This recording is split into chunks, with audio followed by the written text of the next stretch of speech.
पन्हाळा तालुक्यातील कोडोली ग्रामपंचायतीचं नगरपालिकेमध्ये रूपांतर करण्यासाठी मुंबई उच्च न्यायालयाच्या खंडपीठानं हिरवा कंदील दाखवलाय। येत्या 6 महिन्यात राज्य शासनानं याबाबत निर्णय घ्यावा असे संकेत कोल्हापूर खंडपीठानं दिले आहेत। याबाबतची माहिती ॲडव्होकेट ओमकार सुतार यांनी दिली। पन्हाळा तालुक्यातील कोडोली हे गाव लोकसंख्येच्या दृष्टीनं मोठं गाव आहे। या गावची लोकसंख्या सध्या 50,000 पेक्षा जास्त आहे।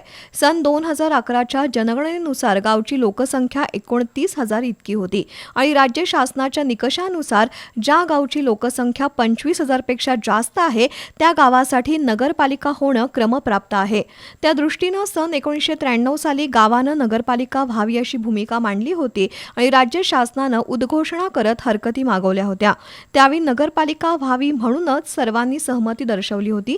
तसंच गावातील स्वप्नील सातवेकर यांनी 12 फेब्रुवारी 2021 रोजी मुंबई उच्च न्यायालयामध्ये जनहित याचिका दाखल करून कोडोली गावाला नगरपालिका मंजूर करण्याची मागणी केली होती।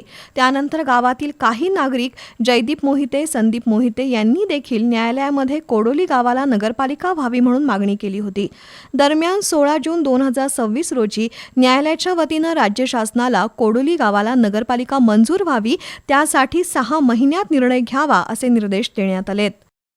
कोडोली नगर परिषदेचा बहुचर्चित असणारा विषय हा गेली बरेच काळ मुंबई उच्च न्यायालय मुंबई येथे 2021 पासून दाखल असलेल्या जनहित याचिकेत व त्यास अनुषंगी असणाऱ्या अर्जासंबंधित आज मुंबई उच्च न्यायालय सर्किट बेंच कोल्हापूर येथील न्याय निवाडा असा झाला की येणाऱ्या 6 महिन्याच्या कालावधीत राज्य शासनाने याबाबतीत नगर परिषद स्थापन करण्याबाबतीत कामकाज चालू करण्याबाबत राज्य सरकारला निर्देश देण्यात आले।